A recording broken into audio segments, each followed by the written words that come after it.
From Kyle, Texas, it's my dad, Marty, seldom used reserve Coleman. And from West Orange, New Jersey, it's Casey the Beef Cregan. I'm Parker Coleman, and it's time for the show you've been waiting for all week, Sluggo. Casey, how about those dulcet tones of Parker Coleman on the intro tonight? It sounds great, doesn't it? He really does, man. It's great to have him. Like I said last week, it's awesome that he's a part of the show, even just in that capacity so far. I know we got plans for him if we can pry him away from the YouTube, but I'm excited for it. It's great, and it's awesome that he's involved in introducing us. Sluggo, week 7. Yeah, it's funny you mentioned. I was thinking about that earlier today, getting him on the show. Like we talked about, he wanted to do an analysis of the crazy 2007 college football season, which it started off with Appalachian State in the Big House upsetting Michigan.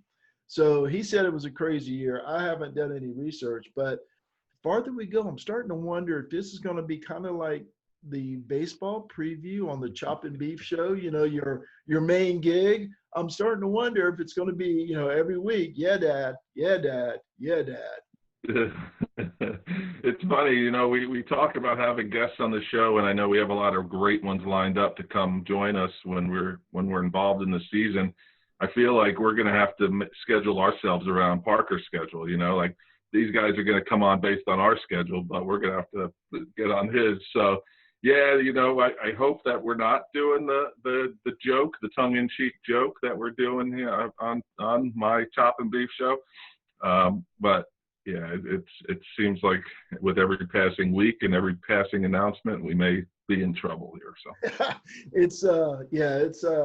it's not intended as a joke, but we'll see how it works out.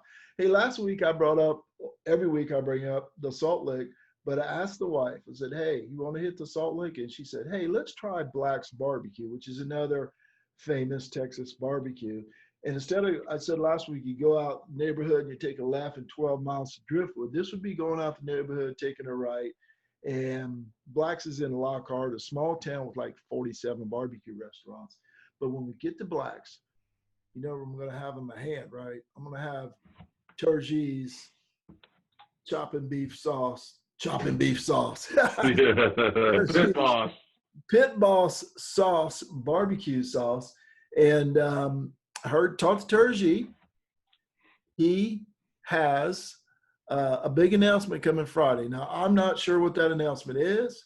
He's been very cryptic about it, so I don't know what it is, but I'll throw up his Facebook page here on the video, and Terje has a big announcement Friday. So, oh my goodness, I can't wait for that.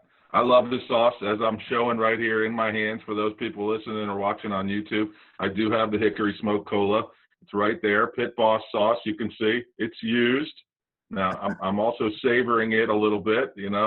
I could probably use it on all sorts of things, do it some rubs but I am the bachelor, living the bachelor life right now. So anything that I can dip into the barbecue sauce, I'm trying to. But I'm also being pretty stingy with my portions. I want to keep it as long as I possibly can until maybe another bottle shows up in the mail, or I get off my horse and purchase some. So we'll figure it out. But I love it.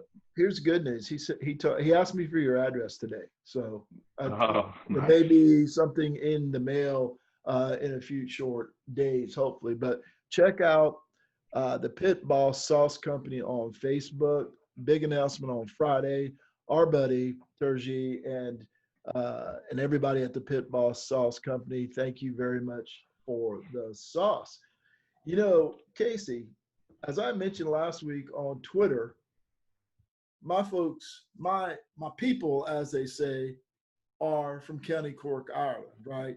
And I thought, Cregan, that sounds like an Irish name too. And you confirmed that. You're Irish, not quite sure where you're from in the big green country of Ireland. But did you know one of our listeners, we have a listener from Dublin, Ireland. Wow. Now, I haven't checked every week, but he or she has been there the last 2 weeks. We're international, brother. That's awesome. That's amazing. Yeah. Call yourself out. We'd love to find out how you're listening and if you're enjoying it. Are you working the late night shift and you're just waiting for it to come on? Are you watching on YouTube? What are you doing? That's awesome. Yeah, yes. That's a great idea. That's pretty cool. I am definitely Irish. There's my mom's Italian, so they say up here in the Northeast we're God's mix because Jesus Christ was Italian, Joseph the Italian, and Mary the Irish girl. I don't know. Hey, well, I'll say this, that one of my lifelong goals, and I've talked to my wife about this, is to travel back to Ireland, where my great-grandfather immigrated. So that is a lifelong goal, and hopefully it'll happen in the next 4 or 5 years. We'll go back and go back to County Cork, where it all started. Well, I don't know if it all started there, but at least the recorded history started there. Hey, let's get going talking about some recruiting here. We don't have as much news as we have last week, but that's a choice on my part because I think we ran a little long last week, and I had you doing research on 3 stars out of Temecula, California, and wherever else they're from. But I guess the biggest news starting out this week was the Jordan Hancock. We talked about the decommitment last week. You had told me and said on the show, believe that basically it was a matter of time till he flipped to Ohio State, and it was a matter of time till he flipped to Ohio State. So now he's going to Ohio State, where he is committed for a lifetime after being committed to Clemson. So, I don't know how that works, but he's now an Ohio State commit. He did say on Twitter that he is 1,000% committed. I didn't think it was more than 100, but God bless him. I wish him well. He seems like he's a decent kid from all accounts, and he's a heck of a football player. So I know they're building something. We talked about it early on in this podcast. They're building something special up there in Columbus, and it's a shot at our pride and a shot at our armor being Clemson folk that he decommitted from Clemson, but you wish him well. Once again, I'm not going to get on my soapbox about 17, 18-year-old kids, but again, the commitment word, when I was 18 years old, I couldn't commit to where I wanted to eat dinner, let alone where I wanted to go to college. So, but he seems committed to Ohio State. That's great. Wish him well. Hope he does. Hope we see him at some point on the field and one of the receivers, Bo Collins or somebody, burns him down the sideline. I hope the kid's happy. I don't hold any, like you said, I couldn't decide. Hey, I was committed to Winthrop, right? And then I got an acceptance letter from Clemson, and boom, I was out of there. I mean, I wasn't playing sports or anything, but I was going to go to Winthrop, and then I got the acceptance at Clemson, and it was all over. So, hey, Jordan, if you're listening, I've been there, man. I changed my mind after I committed and put down a deposit and everything at Winthrop. And speaking of knocking it out of the park, Alabama, now they were way down in the rankings, and we knew they weren't going to stay 20th. I mean, come on, get real. We'll talk about the 20th place team a little bit later, but we knew Alabama wasn't going to stay 20th. But just listen to what they're doing on the offensive line. Right now, they have a 5-star and 3 4-stars committed. That is the number 10 overall, number 43, number 75, and number 247. Now, great, that's great. And 2 of those guys, though, that doesn't even count. They're in the final group for the number 2 player in the nation. Okay.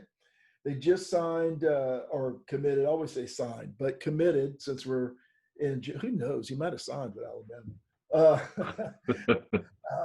Terrence Ferguson of Fort Valley, Georgia. He's number 43 that I was talking about. Number 8, offensive tackle. He's number 5 in the state of Alabama. And this high schooler is 6'4" and 300. They signed the Brockermeyer twins. Now, I know not personally, but I know of the Brockermeyer twins because I'm old enough to remember when their dad played at Texas. So not only are they a legacy with their dad, they're a Texas legacy with their granddad. They're offensive linemen. They're going to Alabama. And the number 2 player in the nation, as I mentioned earlier, he's on their list too, and he happens to be an offensive lineman. Alabama is putting together one heck of a class, obviously, but especially along the offensive line. Yeah, we keep talking about how Ohio State's building something special.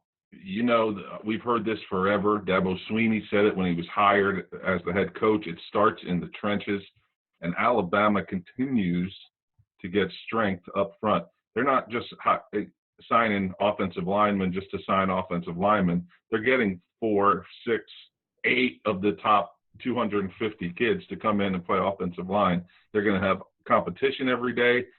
I'm guaranteeing they're going against a fantastic defensive front every day. The iron sharpens iron, as they say, and Alabama just keeps hitting it on the recruiting trail. And yes, they were a sleeping dog, right? They were a sleeping dog on the recruiting trail early on. And people were making comments about how, is the Alabama legacy done? I don't think so with the last few weeks of what they've done, and it all starts up front. Yeah, James Brockemeyer is the number 3 center. He's the lower rated of the twins, which is interesting. They're twins, and they're like 3 inches and 50 pounds apart. I realize they don't have to be identical twins, but still kind of interesting. And Tommy Brockemeyer is the number 2 offensive tackle. And another one of your religious affiliated schools there, they're from All Saints Episcopal School in Fort Worth. Can you imagine having those 2 guys on your offensive line? I bet the running back has like 3,000-4,000 yards. Right? Just run to their side, right? Well, one's a center, I guess, so it doesn't matter. But hilarious. And when Amarius Mims of Cochran, Georgia, he's number 2. He's down. Alabama's only on a list of 6 there, along with Florida State, Oklahoma, Tennessee, and Georgia, and he's making a decision in August. But still, the way things are trending for Alabama, I wouldn't bet against it. They are trending that way. Everything that I'm reading signs point to Georgia to get them. That's another school that loads up on the offensive line as well. But like you said, you never know. And they all know each other. So I'm sure at some point, whether or not they were juniors, even sophomores, and they're going to camps to each other, you never know the friendships, the bonds that were made, the texts that are going, the social media, whatever it may be. Somebody, one of these guys that they've already gotten, Ferguson, anybody, Brockemeyer twins, could be in Mims' ear saying, hey, come on, you at guard, you at tackle, you at center, you at tackle. We're going to be together for 3-4 years of just solid national championship caliber level. Well, he could be the 5th, right, offensive lineman. They could just have a whole class in this recruiting class.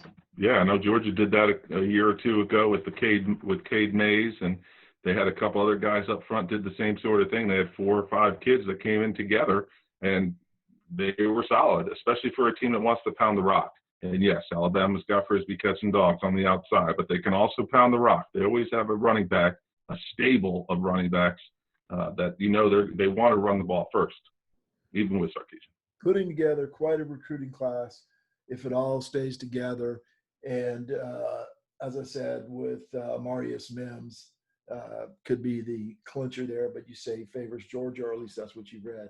Other big news was James Williams, a 4-star, number 20 overall, according to Rivals, chose Miami over Georgia. And Miami is putting together quite the defensive back class. It's their second 4-star defensive back commit in 10 days. And don't look now, but my favorite coach, Manny Diaz, and the Miami Hurricanes are now number 10 in the rival rankings, and they knocked Clemson down to number 11 with the decommit and Miami's commit here. So listen to this quick story, aside, if you will. In my line of business, I deal with a lot of people in sales. Talking to one of my manufacturing reps the other day, he happens to live in Austin, Texas, and works for a company out of Austin. And he's a Miami rep. Grew up in Austin, Miami alum, University of Miami. So we're talking business for about 3 minutes of our 35 to 45-minute call, and then we go into college football. And I tell him about the show and everything, and then I tell him about your love of Manny Diaz. He's completely with you, which I laughed at. I said, there's something about people from Texas and Manny Diaz, and he said, I'll paraphrase. He said, yeah, he really stunk when he was at Miami, but then he went to Mississippi State, somewhere else, and he shone, and then he got the head job or defensive coordinator job in Miami, and then when they lost the head coach, then he comes in and takes the job. So anyway, he absolutely was backing you 100%, which was really pretty funny. I mean, so your I won't say hatred, but your disdain for Manny Diaz and how he's the pretty boy has gotten his jobs is not unfounded. Well, a couple of things there. number one, people in Texas don't like him because he was a defensive coordinator at Texas. He gave up about 50 points a game, right? Or so, yes, even a Clemson guy and a Miami alum can look at that and say, huh, maybe he's just not, maybe he doesn't belong at this level. They keep trying him at that level, and I keep, here I go again on the Manny Diaz thing. Manny, prove me wrong. You've got the recruits to prove me wrong, Manny. Obviously, he can recruit, or I don't know who. As you were saying last night, I don't know who the closer is or who's closing these deals, but they're recruiting really well in Miami. Yeah, I don't know. I haven't looked that deep into Miami, and I should, because that seems to be my MO now, is finding the common theme and the common person to these classes. There must be one there. Maybe it is Manny himself, but I'm not sure. I'll have to look a little deeper next time. But that's a great haul. He's another Florida kid, I believe. Yes, he is. So it's nice for a team like Miami to keep those kids, especially the kids in and around Miami, Palm Beach, Broward County, Miami-Dade County, right there. Keep all those kids at home. That's going to be a common theme for me in talking about some recruiting coming up with the 20th ranked recruiting class in the country. Take a breath. But yeah, so I think if they can recruit well, they can compete. I mean, they're playing in the ACC Coastal. We know that revolving door, that carousel of who wins that league over there. Be competitive and have a chance. Yeah, he's got to show some improvement this year. He being Manny Diaz, I believe. He was on that list last week we were reading about. He was close to being on the hot seat. Hey, one of the fun things about starting this show, Casey, and starting the Facebook page is the Facebook group we've started. Guys chipping in from all over the place and giving their thoughts. It's kind of like a message board without all the crap that goes with the message board, right? And I've shared some of that with you, trying to manage a message board, and I vowed that it's not going to happen on this Facebook group. In less than a month, or about a month, I don't remember the exact date, it was the 22nd. So it is exactly a month. We've got 545 members on the college football discussion page. A lot of it's about Clemson, because a lot of the people that follow Seldom Users are Clemson. We want everybody to join. I noticed today I had a North Carolina alum there. And I think one of your Rutgers folks, or at least somebody from New Jersey, joined today. I think you told me she was a Clemson graduate, but living in New Jersey. So, but 545 folks in a month. We want to get to 1,000 before the season starts, and we're talking September 1st here. We're going with September as the start of the season. But one of the articles posted there, our good friend from Clemson Junkies, Jason Priester, posted an article about Phil Steele and his rankings, his preseason rankings. The one that caught my eye, and I think it caught everybody's eye who read that article, is Texas A&M at number 5. And my question is not, will Texas A&M finish at number 5 in the rankings in this season? And yes, they're still in the SEC West, folks, so they didn't move. Not will they end up number 5 in the nation, but will they be over 500? Because let's walk through their schedule. And you got to remember, 4 of their wins are likely not even going to be played. And I'm talking about Colorado, Abilene Christian, North Texas, and Fresno State. So you can just take those 4 wins away from them. They're scheduled to play Arkansas, which is generally in Dallas, but they're not sure this year what they're going to do because of COVID. So they may move it, they may not. There's some talk around there. It doesn't matter where they play. I'll give A&M the win there, 1-0. At Mississippi State, I'm going to be generous. Don't know a lot about Mississippi State this year, but I think A&M can take that game. So they're 2-0. They're looking good. Matter of fact, if you're in the SEC and you're 2-0, you're probably going to be in that top 5, right? Because that's the way it works, unless there's more than 5 SEC teams that are 2-0. So here comes the hard part, or at least some of the hard part. They got to travel to Auburn. I think that's an L. This one's not so hard for Clemson, but it might be a little harder for A&M at South Carolina. I gave them a W there. I was just joking. 3-1. Versus Ole Miss at home, so I gave them the W, and Vanderbilt gave them the W. So they're 5-1, and they probably are ranked in the top 5. Then they got to travel to Alabama, and then they play LSU. And I think that's 2 L's. So the way I look at it, they're going to finish 5-3 at best. They could lose to South Carolina or Ole Miss or Mississippi State for all I know. They could end up at 500, of course, without the 4 games.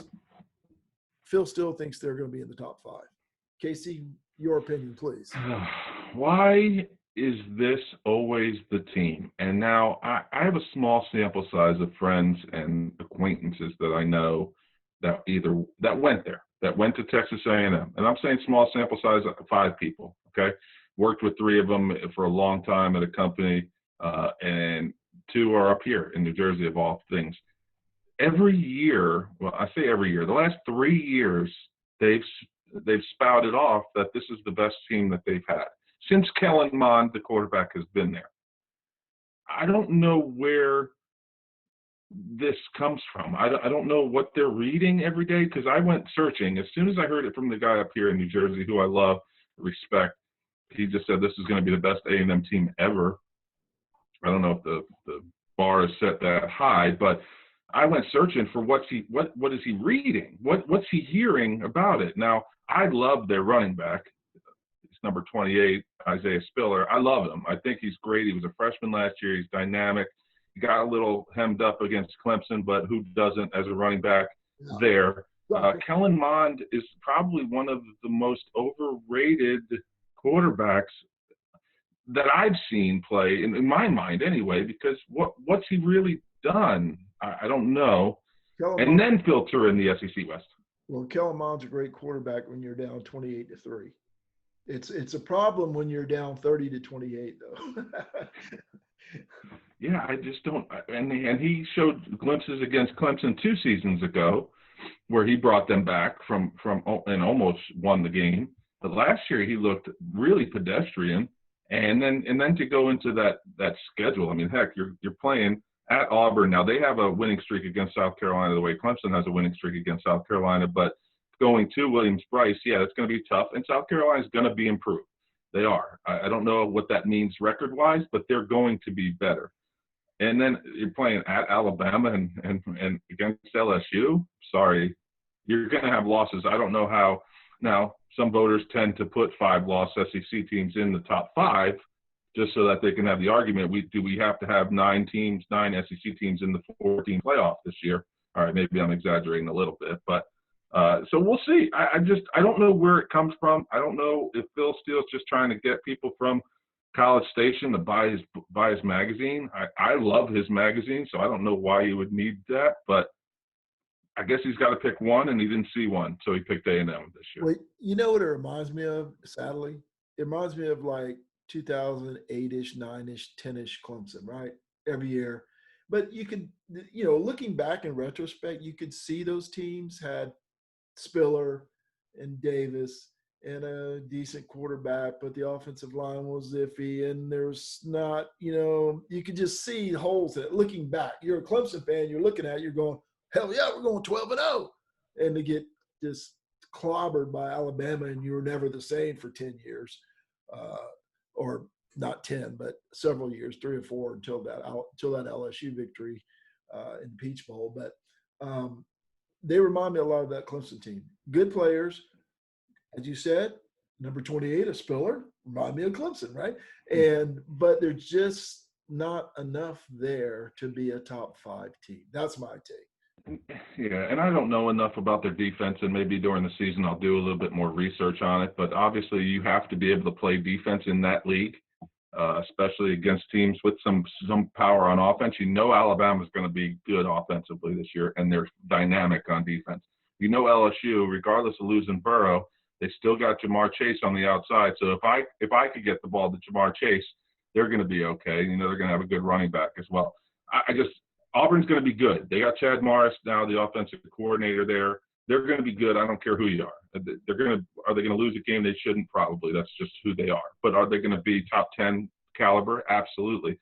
I don't see where A&M fits in the SEC West, or even if they do away with that this year and just do 8, whatever it may be, just the SEC.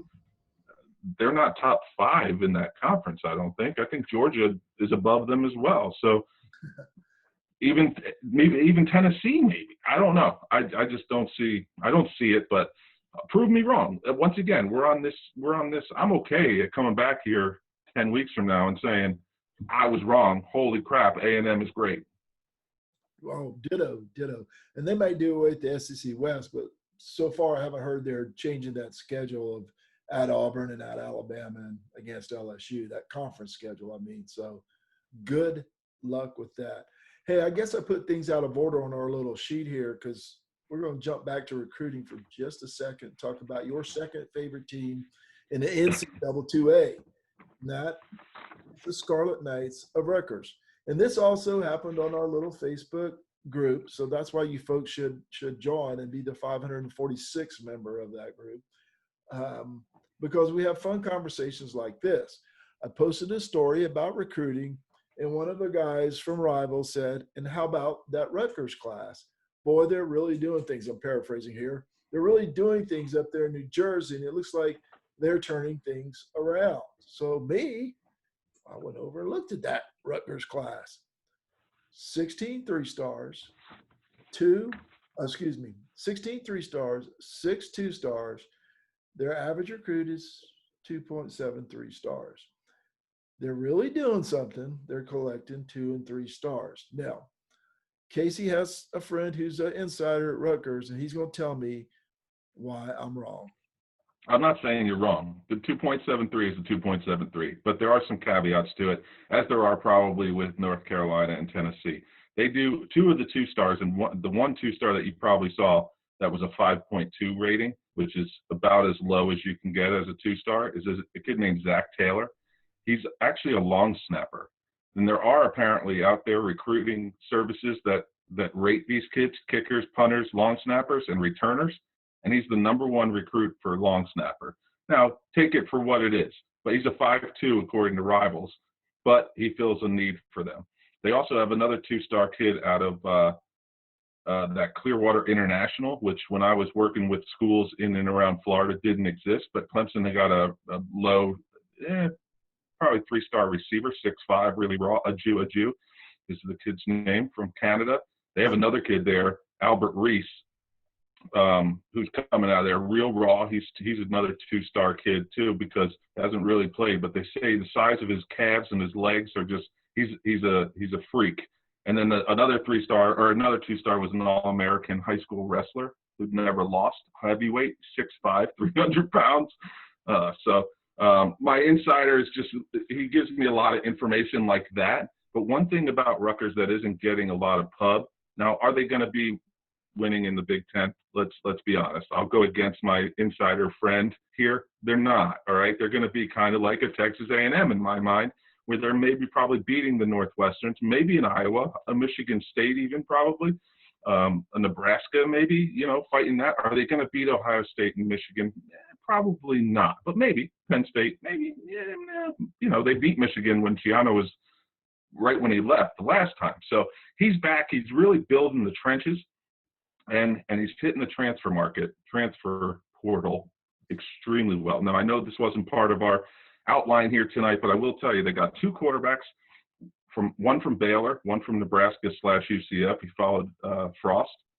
They really think the quarterback from Baylor is actually a pro prospect on the defensive backfield. They got 2 receivers, one from Wisconsin. He had the big return in the Pro Bowl in the Rose Bowl a couple of years ago for Wisconsin, and another kid, Giovanni Haskins, who's a local New Jersey kid. So they're hitting that. He's from West Virginia. Then they have defensive line, and I won't drag this on because I'm about to fall asleep talking more about it. But they got defensive line, a former 4-star kid out of high school, Malik Barrow. Michael Dwumfor, who Michigan folks are all over themselves for losing him. He's coming back to New Jersey. Ireland Burke played at BC. Aaron Lewis was a Michigan kid. He had 2 Jersey coaches that recruited him out to Michigan. And then Chidi Ahanatu's kid. So I say all that to say Schiano's building the same way he built when he was winning 9 games. Now, granted, the first year they were in the Big Ten, they won 9 games. They beat Michigan. A couple of those games were probably like a Howard or Villanova, some out of conference, and then it just fell off. Recruiting fell off. Everything fell off. So he's hitting it hard at the trenches. He knows that he's got deficiencies on the offensive side of the ball. So he went out and got 5 kids on the defensive line, linebacker. He got another kid from Ohio State, a 4-star, who was the MVP in the Rose Bowl when Ohio State last played there. He's an Isaiah Simmons type. He plays safety. He's not Isaiah Simmons, but he's the same type, big body kid, can cover a guy on the slot. I get excited talking to my buddy Tim, who is a Rutgers honk, and he married well. He married a Clemson girl, but he is a big Rutgers guy, and I get excited talking to him because he's excited. And if we can get some decent football in New Jersey, please. See, there's your problem, Beef. Even the Rutgers insider committed to Clemson, right? I wasn't going to tell you, but the girl who signed up to the discussion board today, that's her husband. Hey, that's my insider. Yeah. I was wondering why a girl from New Jersey would sign up. I knew she had some connection to you. Yeah. And here's what I'll say. Yes, the recruiting rankings don't include those transfers. So, they are what they are, because a lot of times transfers tend not to work out for one reason or another. They don't stick around, or they're not playing at the other school for a reason, right? So, and my other point that I was going to make was you made it for me. They're not playing in the Big East, right? Isn't that when Shawn was there last time? It was a Big East? Sure was. Right when he left for Tampa Bay is when they switched over to the Big Ten. They're not playing in the Big East. And I'll throw this little nugget at you. When's the last time Rutgers signed a 4-star player, according to Rivals? Probably when Shiano was last there, 08, 09? No, 2017. But when I went to research this guy, I went to research. He's offensive lineman. I went to research him today, and I said, well, let me check into it. First article popped up was one that was saying he's no longer with the team. So, that's part of it too. There was a time right after Shiano. Shiano never had off the field issues. And then when they had Kyle Flood after him, was brought in, great recruiter for them, if you can call it that, had no experience as a CEO. Kids were getting in trouble constantly. I'm sure this kid you're talking about is probably one of them. Then he had Chris Ash come in, who's now the Texas defensive coordinator, a friend of Tom Herman's from that Ohio State tree. And he came in and kind of got it a little bit together, but there were still some off the field issues. I think that's another reason he got Shiano back in. He's going to keep kids home. He's going to keep kids from New Jersey, and he's going to sprinkle in a kid from Pennsylvania, Ohio, and Florida. That's just what he's going to do. Is he going to get a 4-star kid in the future? That's the goal. Right now he's got to build. So he's got to win a couple of games in the Big Ten and then start pitching that he can beat and compete with Ohio State, Penn State, Michigan. Yeah, my take here was more, it wasn't necessarily about Rutgers, but it just happened to be that was the team the guy mentioned. My point was 3 weeks ago, I was making a joke about Rutgers because they're ranked 14th in the rankings. And guess what? They're ranked 14th. They had 16 3-stars, 6 2-stars. And I said, that is not going to last. When the other teams start getting players, they're going to move past them. And guess what? Now Rutgers is number 20 because other teams are recruiting at a higher than a 2.73 per player. And it's going to be really tough winning in the Big Ten when you're not even averaging a 3-star. You are not arguing with me as much as I thought you would. So I had some stats for you. If nothing else, Rutgers has been very consistent. Let me read some numbers for you. 2018, average stars, 2.77. 2018, 2.73. 2019, 2.8. 2020, 2.76. 2021 so far, 2.73. They have not moved from that. They've been between 2.73 and 2.8 for the last 5 years. So they're doing what they're always been doing, and it's not working out. It's not going to work out in the Big Ten is my prediction. So here's what I would say, Beef. This is our first lock. Where's Zach when we need him? That's first bet with you of the season that we're going to keep track of. Okay. Yep. And then we'll play for a jar of Pitball sauce. Perfect. When I averaged out those 5 years of Rutgers rankings, here's where they were. They were 43rd in 2018, 58 and 18. I'm sorry, 43rd in 2017. Can't read my own writing. 58 in 2018, 53 in 2018, 68 in 2020, and so far they're 20th. You average those out, and you come out to 55.5 average recruiting ranking, right in the middle of the pack, right in the middle of America. Over under 55.5 on Rutgers' final ranking on National Signing Day. I think just because of who I am, and we're very defensive about our people here in New Jersey, I'm going to have to say under 55, meaning 55 and closer to number one. I have to do it. That's just who I am here, and my pride will get in the way. And I hope you enjoy your pit boss sauce. But I have to do it just because of the stance that I want to take. And you also knew I was going over, so it wouldn't be good if we both had the same side, right? Here's the good news for you.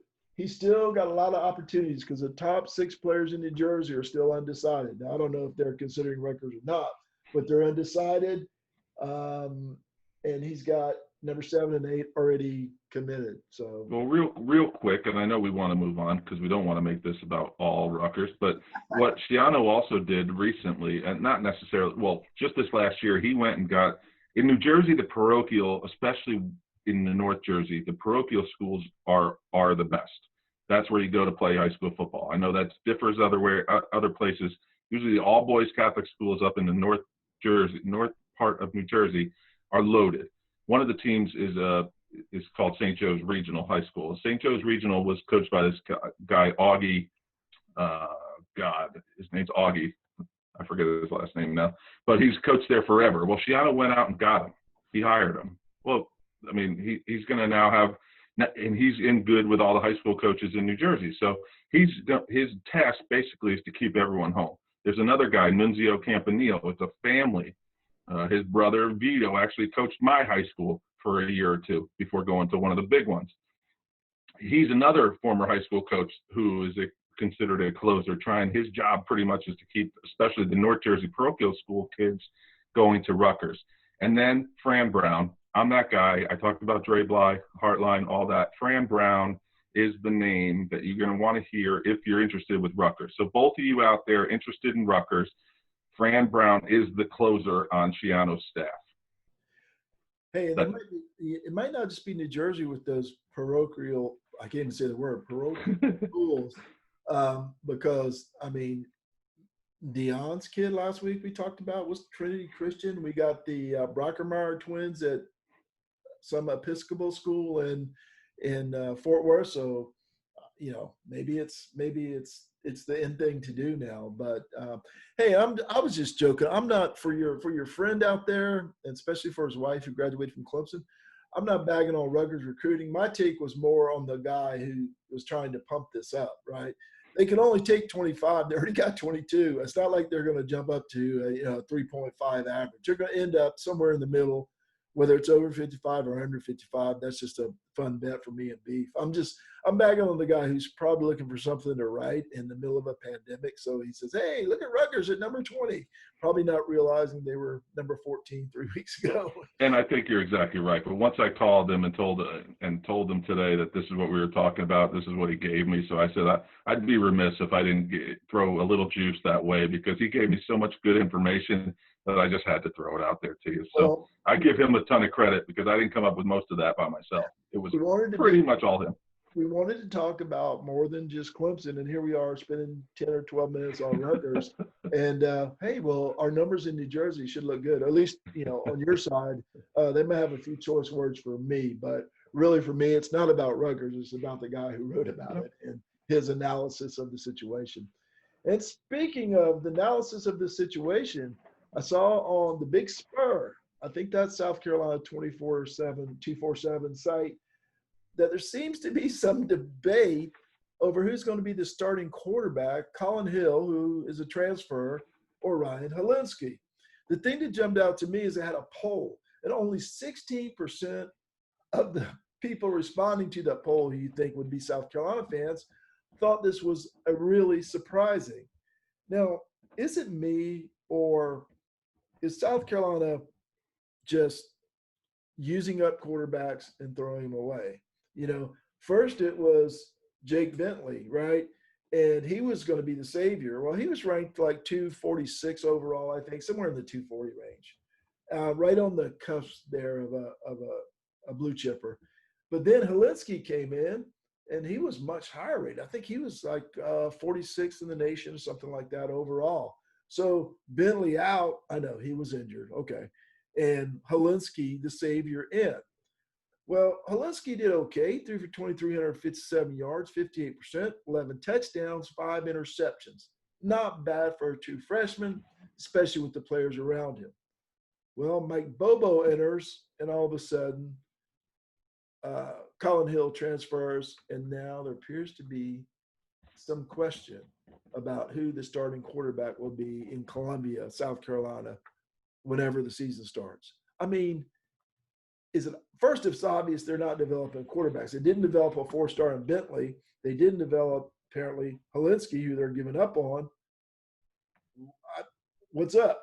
Is Mike Bobo going to be the savior? Take it back a year, and I know he's probably switching positions, but in 2018, they had DeCarrion Joyner, too. And Joyner was a 5-star, maybe a 4-star kid, and he didn't choose Clemson because Clemson said you're a safety or you're a wide receiver. And his teammate, John Simpson, came to Clemson. So he went to South Carolina because they promised him he can play quarterback, and he was going to be the savior.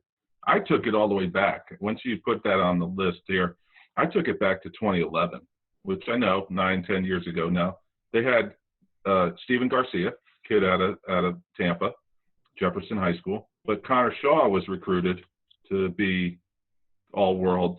You know, I remember this at Clemson when I was a student. The most favorite player on the team was the backup quarterback. When we had Woody Dantzler, everyone wanted Willie Simmons. When we had Willie Simmons, everybody wanted Brandon Streeter. When we had Brandon Streeter, whatever it was, down the line. It feels like that's coming back around here. But everyone, listen to some of these names. 2015, I remember they recruited Lorenzo Nunez.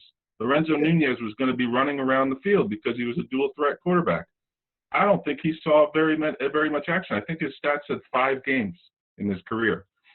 They had Connor Mitch and Perry Orth that year in 2015. Then the next year they had Jake Bentley, who I think was 12 years old when he committed, because that's what we heard all the time in 2016. But then they had the savior Brandon McElwain. Brandon McElwain was going to be the one that comes in and restores all normalcy. One game, and he played against Georgia, a game I happened to be at in Athens, and then went to play baseball. Then they had Bentley alone in 2017, kind of by himself, and he showed out. He was pretty solid, right? Then the next year they recruited a kid named Michael Scarnecchia from Pennsylvania, who was another one. He was a true drop back, Will Muschamp style, Florida-esque quarterback. He was going to come back and be able to throw the ball all around the field. Debo Samuel, Brian Edwards, yada yada yada, and DeCarrion Joyner. Then they got Ryan Helinski, big kid. You know, a lot of pub for him, like you said, with the numbers recruiting wise. Then they recruited just recently Luke Doty, and get Colin Hill from Colorado State as a transfer, with Ryan Helinski still involved. So there's actually 3 kids that I see that are up for the starting job, because now all the South Carolina folks that I follow on social media love Luke Doty. So it's going to be interesting there. I just wish they could settle on one. I mean, selfishly, as a Clemson fan, I don't care who it is, but as a college football fan, settle on one and go and give them a chance, you know? Well, that's what's surprising. I mean, I think the Bentley thing had kind of played out, and I get moving to Helinski, last year. I understand it. What I don't understand is if Helinski is not injured, wanting somebody else right now. You don't have Trevor Lawrence, and if you're waiting for him to walk onto that field, let me tell you, it's not Colin Hill, and it's not Helinski, but develop him. And obviously, Mike Bobo developed this Colin Hill kid, and now he's at South Carolina. So maybe this is the turning point. Maybe Bobo is the turning point where they begin to develop quarterbacks. He's obviously going to be comfortable with this guy. But, man, if you're Ryan Helinski and you get replaced by a transfer from Colorado State, where do you go? And this is a guy, he's from South Carolina kid. He's from Roebuck. But still, where do you go if you're Ryan Helinski? Now, do you sit behind him and say, well, he's a senior. Next year is going to be my year until Luke Doty or whoever comes along? That's the thing. There's no consistency, and I think as Clemson people, we've been absolutely what's the word I'm looking for? Spoiled rotten for the last few years, and looks like in the future with quarterbacks. And I know it wasn't always that way, like I said earlier, but it doesn't seem like the last 10 years at South Carolina they've had any sort of consistency or even getting anybody a chance. But Bobo, he comes in highly touted. He was a coordinator first. He beat Clemson when I was in school as a quarterback from Georgia. And then 1917, it was a terrible game. And then he was a head coach at Colorado State. Didn't work out, but he was highly sought after. Turned down his alma mater to come to South Carolina, work for Will Muschamp. They're saying if he's given the reins and allowed to do what he wants to do, they're going to be a little bit more high-powered on offense. I just hope they have a gunslinger there that can help them. I don't know if they do, or at least settle on one. I don't know. I sound like a broken record. Well, they've got a 5-star running back in the backfield too, so maybe it'll turn out to be something. But they're going to need to throw the ball, so it'll be intriguing. How's that? I'm getting around it. I got $22 in the jar over there that I'm going to make somebody rich on. I'm going to try and make it all the way through this podcast without saying the word. But it will be intriguing to follow the Gamecocks quarterback situation this year and see how long either Helinski or Colin Hill last as the starter. All right, Beef, that's pretty much it for the football talk this week, but I learned something this week, and you told me you learned something too. I'll let you go first because mine's going to be a shocker. I didn't learn anything. I told you I'd come up with something profound, and I didn't. I'm here all by myself, and I had plenty of time to think, and I haven't. So I'm going to defer to you on this one. Okay. Maybe next week. You learned you're not good under pressure to think up something, right? Here's what I learned. I forgot. No worries. Here's what I learned. The price of a brand new HVAC system in Kyle, Texas is $10,489. No. Yes, sir. It was pretty warm Sunday here at the old homestead. And when the guy comes in to put some coolant in the old AC for you and says, thanks, that'll be $383. And then he leaves 10 minutes later, but before he leaves, he checks it and says, it's already low again. $10,489, but it's nice and beautiful. And if we ever go to sell the house, the next people, that's going to be big on our list of positive things about the house. It's, hey, you got a HVAC system that's under warranty, and here's the piece of my butt that it took to pay for it. Not cheap, my friend, not cheap. Oh my goodness, I'm sorry to hear that. You're the third person I've heard that. And I bought a house way back when, a couple years ago here in New Jersey, that we don't necessarily, a lot of homes up here, now a lot of homes have central air, but a lot of homes don't need it up here. There's a lot of baseboard heating or radiator heating just because of the age of the homes. So we don't have them. So we actually have window units, which I'm not a fan of. They're a huge eyesore, but they're nice that I can go turn one on, turn one off, and if it doesn't work, it's only $260 down at the Home Depot to get another one. So we're spoiled, I guess, a little bit that way. That's the way my wife tells me I have to think about it anyway, because I'm not used to it, having lived 21 years outside of the state. But God bless you for that, getting a new HVAC system. I'm glad it's working for you, because that's brutal in the Texas heat. Good night. Yeah, it was a little warm in the upstairs, but this thing is as it should be for $10,489. It's pretty nice, and of course the thermostat hooks up to the Wi-Fi, and it's all digital. And you touch the screen, the colder and the warmer. And I can do it from the phone. I'm like, great. Oh, by the way, I need a new phone too. So the battery's dying on the old phone, so it hasn't been my week. So what I'm trying to tell the people out there, Beef, is this. Buy a Sluggos shirt. Help a brother out, right? One of these beautiful puppies could be yours for the cheap, inexpensive price of whatever it says on Teespring. I'll drop a link, but they're on Teespring. It's not only shirts, it's other products. Beef, yours is in the mail. At least that's what they told me. It said being shipped. Now it's being shipped to me, and I'll turn around and send it to you because, like a fool, I accidentally hit order. But Luckily for me, it was the right size for beef. And I bought one for my son. It came yesterday. Oh, so I have a little 4T version for my little guy. He's gonna be wearing it next week. Maybe I'll have a little cameo if he'll behave, which is doubtful. But yeah, so I got one off the Teespring. It comes quick. Slider Cregan will be making an appearance, hopefully. If not, take a picture. I'll make it and put it. Yeah, we'll take a picture. Put it in the video because take a picture because I don't know what Parker's going to say when he gets on here, so I can't imagine what Slider Cregan may have to say when he's tired and cranky. And yeah, it's past his bedtime when we record too. So.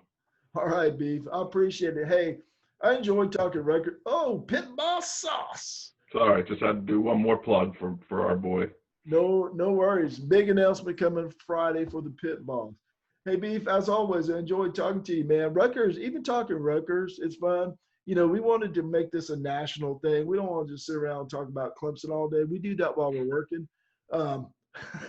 So on our off hours, we want to talk about other teams. Rutgers may not be everybody's favorite. Casey's from Clemson. He's got friends. He lives in New Jersey. We want everybody involved.